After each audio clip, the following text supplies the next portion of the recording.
Sister குஷியா இருக்கிறீங்களா? சாந்தி brother குஷியா இருக்கிறோம். Okay sister. இப்ப நம்ம 5வது பாயிண்ட்ல இருந்து படிக்கிறோம் சிஸ்டர். அதை படிங்க. வயோதிக தாய்மார்கள் மீது பாபாவுக்கு பிரத்யேகமான அன்பு இருக்கிறது. ஏனென்றால் துக்கத்தினால் இவர்கள் மிகவும் களைத்துள்ளனர். ஆகவே களைத்துள்ள குழந்தைகளின் மீது பாபாவுக்கு மிகுந்த அன்பு ஏற்படுகிறது. இவ்வளவு அன்பை குழந்தைகளும் வைக்க வேண்டும். வீட்டில் இருந்த போதிலும் நினைவு யாத்திரையில் வெற்றி பெற்றுவிட்டால் நீங்கள் முன்னேறி வர முடியும். எவ்வளவு நினைவு யாத்திரை அதிகரித்து வருகிறதோ அவ்வளவு மனதின் பாவனைகளும் தூய்மையாகி வரும். நீங்கள் அனைவரும் சேவையில் சகயோகிகளாக விளங்குகிறீர்களா? நீங்கள் எந்த அளவு நற்செய்தியை மற்றவர்களுக்கு அளிக்கிறீர்களோ அந்த அளவு நீங்கள் சம்பூர்ணம் அடைந்து விட்டீர்கள் என்ற செய்தி உங்களுக்கு கிடைக்கும். ஏனென்றால் மற்றவர்களுக்கு எடுத்துரைப்பதன் மூலமாக நீங்கள் விரும்பாவிட்டாலும் கூட நீங்கள் சம்பூர்ணம் அடைய வேண்டும் என்பதில் கவனம் தானாகவே செல்லும். இந்த சேவை செய்வதும் நீங்கள் சம்பூர்ணம் ஆவதற்கான இனிய பந்தனமாகும். இந்த பந்தனத்தில் நீங்கள் எவ்வளவு இருக்கிறீர்களோ அவ்வளவு மற்ற சம்பந்தங்களிலிருந்து விடுதலை பெறுவீர்கள். ஆகவே சர்வ பந்தனங்களிலிருந்தும் விடுபடுவதற்கான சாதனம் எது? ஒரு பந்தனத்தில் நீங்கள் கட்டுண்டு இருப்பது. இந்த இனிய பந்தனமும் இந்த காலத்திற்கானதே ஆகும். பிறகு இது ஒருபோதும் கிடைக்காது. நீங்கள் அனைவரும் இந்த இனிய ஈஸ்வரிய பந்தனத்தில் கட்டுண்டிருக்கும் ஆத்மாக்கள். இந்த நினைவுல இருக்கிறதுக்கான அழுத்தத்தை பாபா இதுக்கு முன்னாடியும் ஒரு பாயிண்ட்ல யுகல்கள் அதுலயும் சொன்னார். பேசினா என் கூட தான் பேசணும், பார்த்தா என் கூட தான் பார்க்கணும் அப்படின்னு சொன்னாரு. இன்னைக்கு முரளி 30ஆம் தேதி முரளியில கூட நினைவை பற்றியே சொல்லியிருப்பார் பயங்கரமா. சோ அதே மாதிரி இங்கேயும் சொல்றாரு. ஏன் வயதான தாய்மார்களை பாபாவுக்கு பிடிச்சிருக்குதுன்னா ரொம்ப சோர்ந்து போயிருப்பாங்க துக்கத்தினால. சோ அப்படி இருக்கிற குழந்தைங்க மேல பாபாவுக்கு அன்பு இருக்கும். எப்பவுமே உடம்பு சரியில்லாத குழந்தைய தானே தாங்குன்னு தாங்குவாங்க. அந்த மாதிரி பாபாவுக்கு அன்பு ஏற்படுது. அதே மாதிரி அன்பை நீங்களும் வைக்கணும். நான் மட்டுமே வைக்கிறது கிடையாது அப்படிங்கிற இது ரொம்ப முக்கியமான விஷயம். வீட்டுல இருந்தா கூட நினைவு யாத்திரையில நீங்க ஜெயிச்சுட்டா போதும், முன்னேறிட முடியும்ன்ற இல்லையா? படுத்த படுக்கையாகவே இருக்கக்கூடிய தாய்மார்களையும் சொல்றாரு, நினைவுல ஜெயிச்சு நீங்க முன்னாடி வர முடியும்ன்ற. என்னால என்ன பண்ண முடியும், சென்டருக்கு போக முடியல, இது பண்ண, நீங்க நினைவு யாத்திரையில ஜெயிச்சிருங்க. அதுதானே மெயினே. சோ எந்த அளவுக்கு நினைவு யாத்திரை அதிகமாயிட்டே இருக்குதோ அந்த அளவுக்கு மனதின் பாவனை தூய்மையாகிட்டே இருக்கும். அந்த சுயநலமானது, விகாரம், எதிர்மறை, வீண் விஷயங்கள் எதுவுமே இருக்காது. அப்படியே பரிசுத்தம் ஆகிட்டே இருக்கும். அது கிளீன் பண்றதுதான் இந்த நினைவு. சோ சேவையில நீங்க பிஸியா இருக்கிறீங்களா? அதுவும் கேக்குறேன். இல்லையா? நீங்க வீட்டுல இருந்துகிட்டே கூட சேவை நிறைய பண்ணலாமே. இல்லையா? வீட்டுல இருந்துட்டு பண்ணலாம், வேலைக்கு போற இடத்துல பண்ணலாம். இப்ப மகளிர் சுய உதவி குழுன்ட்டு மீட்டிங் போடுவாங்க, அங்க பண்ணலாம். நிறைய இருக்குது. சோ எந்த அளவுக்கு சேவை செய்யறீங்களோ அந்த அளவுக்கு சீக்கிரமா நீங்க சம்பூர்ணம் அடைஞ்சிட்டீங்கன்ற செய்தி வந்துடும்ட்டார். சேவைக்கும் அதுக்கும் நெருங்கிய தொடர்பு சொல்றாரு பாருங்க, செம சூப்பர். அதனாலதான் சேவை லிப்ட்ன்னு இந்த 30ஆம் தேதி முரளியிலும் சொல்லியிருப்பாரு, பெரிய லிப்ட் கிடைச்சிடும்ட்டு. ஏன் அப்படின்னா, ஆமா, ஞானமும் சேவையும் இரட்டை போட்டுன்னு சொல்லுவாங்க. நினைவும் சேவையும் இரட்டை. ஆமா, மாயை வராம இருக்கும். அப்ப நீங்க எந்த அளவுக்கு மத்தவங்களுக்கு ஞானத்தை கொடுத்துக்கிட்டே இருக்கிறீங்களோ தானாகவே உங்களுக்கு நாமளும் சம்பூர்ணம் அடையணும்ன்றதுல கவனம் விரும்பாட்டினாலும் வரும்ன்றது. திரும்ப திரும்ப அதையே சொல்லிட்டு இருக்கிறீங்க. அதுலயும் குறிப்பாக முரளியும் கேட்டு முரளியை வைத்தே நீங்க சொல்லும் போது இன்னும் பயங்கரமா இருக்கும். சும்மா அந்த 7 நாள் கோர்ஸ் நமக்கு எப்படி கொடுத்தாங்களோ அதே மாதிரி கொடுக்காம அப்பப்ப முரளியில சொன்னதை சேர்த்து சேர்த்து கொடுக்க உங்களுக்கு அந்த ஆர்வம் வந்துகிட்டே இருக்கும். உங்களை அறியாமல் அந்த கவனம் வந்துடும், பாபா நினைவிலே இருக்கணும்ன்றது. சோ அப்ப இது சம்பூர்ணம் ஆகுறதுக்கான பந்தனம் சேவைன்ற. ஆக்சுவலா எல்லா பந்தனத்துல இருந்தும் விடுபட்டாச்சு. ஆனா சேவைன்ற பந்தனம் வேணும்ன்ற. இந்த இதுதான் ஞாபகம் இருக்கணும். நான் தூய்மையாகணும், மற்றவர்களை தூய்மையாக்கணும். இதே மைண்ட்ல ஓடிக்கிட்டே இருக்கணும். முடியலனாலும் மனசு சேவையாவது செஞ்சுட்டே, அதுலயாவது பிஸியா இருக்கணும். கண்டிப்பா. அப்ப நம்ம ஆகிறது நமக்கே தெரியும், பந்தனங்களும் விடுபடுறதும் தெரியும். நம்ம வீட்டுல இருக்கிற பந்தனங்கள்லாம் விடுபடும். அப்பதான் மற்ற சம்பந்தத்துல இருந்து விடுபடவே முடியும்ன்ற. இந்த பந்தனத்துல எந்த அளவு மூழ்கி இருக்கிறீங்களோ அந்த அளவுக்கு மற்ற பந்தனத்துல இருந்து விடுதலை ஆயிடுவீங்க. அப்ப அதுக்கான நானே ஒரு சாதனை எக்ஸாம்பிள் தான். வயதான தாய்மார்களுங்கும் போது என்ன சொல்ற மாதிரிதான் இருக்கு பாபா. கரெக்ட். சோ அப்ப சர்வ பந்தனத்துல இருந்து விடுபடுறதுக்கான சாதனம் ஒரே பந்தனத்துல போய் மாட்டிக்கிறது, பாபா கிட்ட. சோ அது திருக்குறள்ல அழகா சொல்லியிருக்காரு இல்லையா, பற்றுக பற்றற்றான்ட்டு. பற்றற்றான் அடி பற்று விடற்கு அப்படின்னு வந்திருப்பாங்க. கரெக்ட். சோ இது அந்த 30ஆம் தேதி சாக்கார முரளியில கூட பாபா சொல்றாரு, சுதந்திரமா இருக்கணும்னு குழந்தைங்க ஆசைப்படுறாங்க. சார்ந்து இருக்கிறது நல்லது. என்னை சார்ந்துதான் நீங்க இருக்கிறீங்க. எல்லாருமே என்னை சார்ந்துதான் இருக்கிறாங்க அப்படின்னு சொல்றாரு. அதுதான் உங்களுக்கு பாதுகாப்பு சாதனமே சொல்றாரு இல்ல. இப்ப சுதந்திரமா போய் தானே நிறைய பேர் மாட்டிக்கிறாங்க. மற்றவங்களோட சார்ந்து இருக்காம இவரை மட்டுமே சார்ந்து இருந்தா மட்டும்தான் நமக்கு எல்லாமே கிடைக்கும். பாதுகாப்பு கண்டிப்பா. பாபாவுடைய வழிபடி நடக்கும்போது முதல்ல நீங்க தவறான வழிக்கே போக மாட்டீங்க ஃபர்ஸ்ட். அதுவே ஒரு பெரிய பாதுகாப்பு. அடுத்தது பாபாவோடவே தான் எப்பயுமே இருப்பீங்க. அது இன்னும் பெரிய பாதுகாப்பு. சோ எல்லாத்துல இருந்தும் விடுபடுறதுக்கான சாதனம் ஒருவரோட மட்டும் கட்டி போடுறது. இப்ப ஆக்சுவலா பெண்களை சின்ன வயசுலயே கல்யாணம் பண்றது காரணமா அவங்க சொல்றது என்னன்னா, இல்லாட்டினா பொண்ணு கெட்டு போயிடும், யாரையாவது லவ் பண்றோம், இது ஆயிடும்ட்டு நிறைய அந்த திருநெல்வேலி சைட்லாம் 10th படிக்கும் போதே கல்யாணம் பண்ணி வச்சிருவாங்களாம். சோ அது காரணம் என்னன்னா இந்த லவ் தொல்லை. இதுக்கு பயந்துட்டு கல்யாணம் பண்ணி வச்சிடறாங்க. அப்ப அந்த பந்தனம் மத்ததுல சிக்காம அவங்கள பாதுகாக்குது. அதே மாதிரி பாபாவோட நீங்க கட்டி போட்டுக்கிட்டீங்கன்னா வேற எதுலயும் நீங்க சிக்க மாட்டீங்கன்ற. சோ தாலி பெண்ணுக்கு வேலியெல்லாம் சொல்லுவாங்க இல்லையா. சோ அந்த மாதிரி இப்ப பாபா தான் நமக்கு வேலி எல்லாமே. அந்த காலத்துல இந்த பிராமின்ஸ் எல்லாம் பால்ய திருமணம்னு சின்ன குழந்தையில கல்யாணம் பண்ணி வைப்பாங்க. ஆனா ஹஸ்பண்ட் வீட்டுக்கு அனுப்ப மாட்டாங்க. கல்யாணம் பண்ணிட்டு அவங்க வீட்டுலதான் இருப்பாங்க. ஏஜுக்கு கொஞ்சம் வயசு வந்த அப்புறம் அனுப்புவாங்க. காரணம் என்னன்னா இவருதான் என் ஹஸ்பண்ட்ன்ற மனசுல பதியணும். வேற எதுவும் நல்ல விஷயம் அது. கண்டிப்பா. இப்ப அது தப்பு அப்படின்னு சொல்லிட்டு எல்லா தப்பும் நடக்குது. என்ன பண்றது? சோ இது ஒருபோதும் கிடைக்காது. இப்ப மட்டும்தான் இந்த இணைய பந்தனம் கிடைக்கும்ன்ற. பாபாவோடு இணையற கடவுளோட அந்த இன்னை வரைக்கும் பக்தி மார்க்கத்துல மீனாட்சி திருக்கல்யாணம் அவ்வளவு ஃபேமஸா கொண்டாடுறாங்க. அப்ப இப்பதான் இந்த பந்தனம் கிடைக்குது. அப்ப சொல்றாரு, நீங்க எல்லோரும் அந்த இனிய ஈஸ்வரிய பந்தனத்தில் கட்டுண்டிருக்கும் ஆத்மாக்கள் அப்படி சொல்றாரு. சூப்பரா இருக்குது. Okay sister. 6வது சிரேஷ்டமான செயல்களை செய்வதால் தான் நீங்கள் மிக உயர்ந்த பதவியை அடைய முடியும். மேலும் உயர்ந்தவர்களாகவும் ஆக முடியும். ஒரு உயர்ந்த காரியத்தின் மூலமாக இக்காலத்திலும் மற்றும் வருங்காலத்திலும் நன்மை பெறுகிறீர்கள். இதனால் இரு காலங்களும் உயர்ந்ததாக செய்யவல்ல காரியங்களையே நீங்கள் செய்ய வேண்டும். அகமதாபாத் மிகுதியான சேவை செய்ய வேண்டும். ஏனெனில் அகமதாபாத் சகல சென்டர்களுக்கும் விதையாகும். விதையில் மிகுதியான சக்தி இருக்கும். ஆழ்ந்த உறக்கத்தில் ஆழ்ந்திருப்பவர்களும் உறக்கம் கலைந்து எழும் வண்ணம் உரத்த அறைப்புகள் விடுங்கள். குமாரிகள் அதிசயங்களை செய்து காட்ட முடியும். சேவையில் மிகுந்த வெற்றி பெறும் அளவு குமாரிகளிடத்தில் சக்தி இருக்க வேண்டும். குமாரிகள் புருஷார்த்தம் மற்றும் சேவையில் தீவிரமாக ஈடுபட முடியும். முன்னிலையில் யார் இருக்கின்றனர்? குமாரிகளா அல்லது பாண்டவர்களா? உங்களுக்கு நினைவு சின்னங்கள் உள்ளன. நீங்கள் சென்ற கல்பத்திலும் வெற்றி பெற்ற பாண்டவர்கள் ஆகிறீர்கள். நீங்கள் எண்ணற்ற முறை பாண்டவர்களாகி வெற்றி பெற்றவர்கள் என்பது நினைவில் இருக்கிறது அல்லவா? இது நினைவில் இருந்தால் ஒருபோதும் மறதி ஏற்படாது. சென்ற கல்பத்திலும் நாம் தான் வெற்றி பெற்றோம், இப்பொழுதும் நாம் வெற்றி அடைவோம் என்கிற நஷா மற்றும் நிச்சயம் இருக்க வேண்டும். நாம் தான் உயர்ந்தவர்களிலும் உயர்ந்தவரான தந்தையின் ஆஸ்திக்கு உரிமையுடையவர்கள் என்பது நினைவில் இருந்தால் சதா ஏக்கர ஸ்திதியில் இருந்து வருவீர்கள். ஒரே ஒன்றின் நினைவில் இருப்பதனால் ஏக்கர ஸ்திதி ஏற்படும்.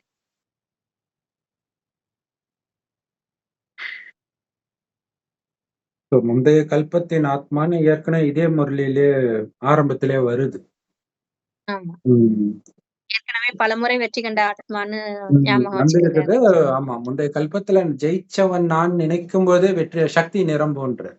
புதுசா பாக்குறீங்கன்னு நினைக்கும் போதுதான் பலகீனம் வந்தது. ஏற்கனவே ஜெயிச்சவன் நினைக்கும் போது பலகீனம் இருக்காது அப்படின்னு சொல்றாரு. சோ அந்த பதவியோடைய ஆதாரமே கர்மா தான். ம், இப்ப செய்யற கர்மா தான் உயர்ந்த கர்மா. ம், அப்ப இதன் மூலமா தான் உங்களுக்கு இப்பவும் நன்மை, எதிர்காலத்திலயும் நன்மை அப்படின்னா, அப்படி நன்மை செய்யக்கூடிய காரியத்தை தானே நீங்க பண்ணணும். இல்ல நீங்க ம், செய்யற எதுவுமே நன்மை கொடுக்காத காரியமா இருக்கக்கூடாது. அது எல்லாமே வீண் காரியம். ம். இல்லையா? ஒரு பக்கம் சக்தி உலகத்துக்கு சக்தி கொடுக்கறது நடந்துகிட்டே இருக்கணும். வீட்ல மத்தவங்க கூட பேசிட்டு இருப்பீங்க. ஆனா, உலகத்துக்கு சூக்ஷ்ம சக்தி. வாதனத்திலிருந்து சக்தி கொடுத்துக்கிட்டே இருக்கணும். ஏன்னா, இங்க பேசுறதுக்கு உங்களுக்கு நன்மை கிடையாது. ஆனா, ம், என்ன பண்ணிட்டு இருக்கிறீங்க சூக்ஷ்மமா? அதுதான் முக்கியமான ம், விஷயம். அதுல கவனம் கொடுத்துட்டே இருக்கணும். அதே மாரி நீங்க பேசுற விதமும் நல்லா இருக்கணும். பேசுறது, ம், அந்த மனதில் நினைக்கிற எண்ணங்கள், ஏன்னா உங்களுடைய எதிர்காலத்தை உருவாக்குது. ம். மற்றவர்கள் நாசமா ஆமா. போணும்னு நினைக்கும்போது, நம்ம எதிர்காலம் தான் நாசமா போகுது. அதை ம். புரிஞ்சுக்கணும். ஆ. எல்லாரும் நமக்கு கெடுதல் செஞ்சவங்களும் நல்லா இருக்கணும்னு நினைக்க நினைக்க நாம உயர்ந்துட்டு இருக்கிறோம் மெயினா. அப்புறம் அவங்களும் ம். அந்த மன்னிச்சு அவங்களும் விடுதலை அடைய வச்சிடுறோம். ஏன்னா ம். அவங்களே இப்ப இறந்து போனவங்களே உங்களுக்கு கெடுதல் பண்ணிட்டாங்கன்னு நீங்க அவங்களே நினைச்சுக்கிட்டு இருந்தீங்கன்னா, நீங்களே போய் மாட்டிக்கிறீங்க. அவனே ம். விட்டுட்டு போனாலும் நீங்க விட மாட்டீங்க. நானும் வரேன் அப்படின்ட்டு. அந்த பந்தனம் நினைக்க நினைக்க அது நம்ம கூட கான்டாக்ட்ல வந்துரும் அப்புறம். கண்டிப்பா. இறந்து போனா. ம். சோ அந்த மாதிரி காரியமாக இருக்குதா செக் பண்ணுங்க. இன்னொன்னு கூட சொல்லுவாரு. ஆக்சுவலா இன்னைக்கு முரளியில சொல்லியிருப்பாரு. 30 ஜனவரி முரளியில. அதாவது ஒரு நமக்கு ஒருத்தர பிடிக்குதுன்னா, அவர்களுக்கு பிடித்த காரியத்தை தான் நாம் செய்வோம். அப்ப ஆமா. நீங்க நடந்தாலும், உட்கார்ந்தாலும், சாப்பிட்டாலும், என்ன பண்ணாலும், பாபாவுக்கு என்ன பிடிக்கும்ன்ற காரியத்தை நான் பண்றேனா? ம். ஒரு ஒரு விஷயத்தையும் சிந்திக்கிறதுக்கு முன்னாடி, செய்யறதுக்கு முன்னாடி, இது என் பாபாவுக்கு பிடிச்சமானதான்னு நினைச்சுட்டு பண்ணுங்க. அப்படின்னு சொல்றாரு. சோ பாபா உயர்ந்த காரியத்தை மட்டுமே குழந்தைங்க செய்யணும்னு தான் ஆசைப்படுவார். சாதாரண ம். காரியம் செய்ய விரும்ப மாட்டார் அவரு. சோ அகமதாபாத் தான் எல்லா சென்டருக்கும் விதைன்றாரு. சோ அங்கிருந்து தான் நிறைய பேரு மற்ற சென்டர் ஆரம்பிச்சிருப்பாங்க போல இருக்கு ஆரம்பத்துல. ஆ. ம். இப்பவுமே போனாங்கன்னா அகமதாபாத் போய் தான் போவாங்க. ஏரோப்ளேன்ல ம். போகும்போதுன்னு நினைக்கிறேன். அகமதாபாத்ல இறங்கி போவாங்க. சோ விதையில தான் சக்தி அதிகமாக இருக்கும். அப்ப நீங்க எல்லா சென்டருக்கும் விதையா இருக்கிறீங்கன்னா, உங்ககிட்ட எவ்வளவு சக்தி இருக்கணும்? எவ்வளவு சேவை ம். செய்யணும்? ம். ரொம்ப ஆழ்ந்த உறக்கத்துல இருக்கிறவங்களுடைய தூக்கத்த கூட கலைக்கிற மாதிரி நீங்க மைக் வச்சு பேசணும். அதாவது பேசணும்னா இன்னும் அந்த மாதிரி சேவை செய்யணும். சரி, சரி. ஆ. ம்.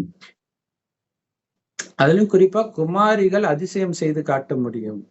தெருக்கு தெரு அம்மன் கோயில் காரணம் இல்லாம வச்சில்லல்ல. ஆமா. இல்லையா? சோ அதிசயம் செய்து காட்ட முடியும். சோ அந்த அளவுக்கு சக்தி இருக்கணும் குமாரிகள் கிட்ட. சக்தி ம். இருக்கணும். சக்தி இருந்தாலே குணம் எல்லாமே வந்துரும். குணமும் ரொம்ப முக்கியம். ஏன்னா பாபா ஞானம் கேட்டு ம்.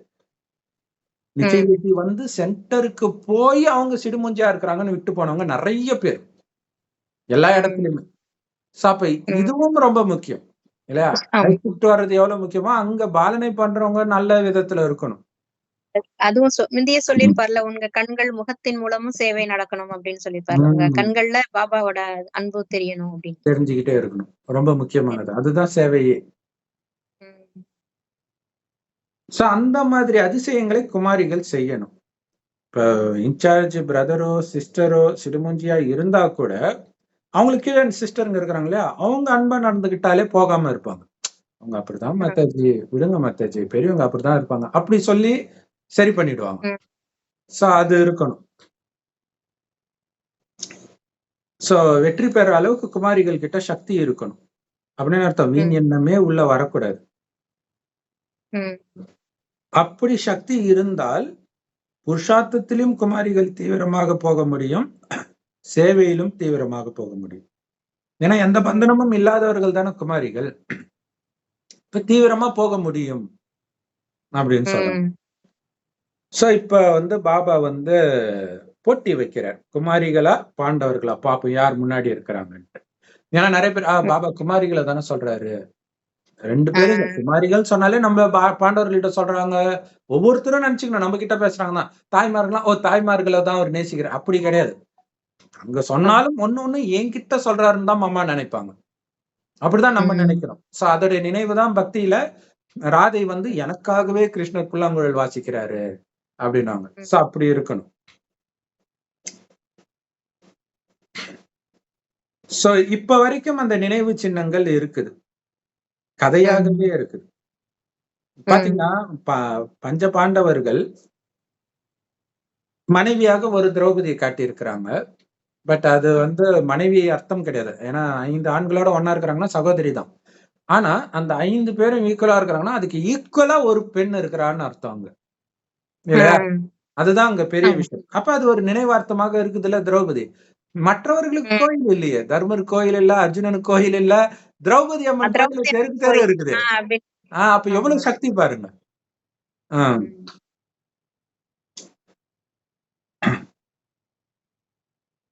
சோ முந்தைய கல்பத்திலும் நீங்க வெற்றி பெற்ற பாண்டவர்கள், சும்மா புதுசா வரேன்னு நினைக்காதீங்க. அந்த பழைய இது ஞாபகம் இருந்துகிட்டே இருக்கணும். அதே யுத்தம் தான் மீண்டும் நடக்கிறது, அதுலயும் நான் ஜெயிச்சிட்டேன். சோ ஜெயிச்சதான் இப்ப நடக்க போகுது. அந்த திரௌபதி தான் ஃபர்ஸ்ட் அந்த உந்துதல் கொடுத்தது, சபதம் போட்டு. அப்பதான் எனக்கு முடிப்பேன். அதுக்கப்புறம் தான் ஒரு உத்வேகம் வந்தது எல்லாருக்கும். இல்லாட்டி அப்படியே அமைதியா இருந்திருப்பாங்க எல்லாரும். ஸ்டார்டிங்கே திரௌபதி தான். கரெக்ட். ஆக்சுவலா ஒரு கீதா பாடசாலை திறக்கும் போதும் கொடி ஏத்துவாங்க. அப்புறம் வருஷம் கொடி ஏத்துவாங்க. ஒவ்வொரு தடையும் கொடி ஏத்தும் போது இந்த இடத்த நாங்க புடிச்சிட்டோம், ராஜ்யம் நடுறதுதான் இது. அப்ப எல்லோருக்கும் அந்த செய்தியை பரப்பிக்கிட்டே இருக்கணும். இன்னும் நிறைய கோட்டை புடிச்சுக்கிட்டே இருக்கணும், கொடி ஏத்திக்கிட்டே இருக்கணும்.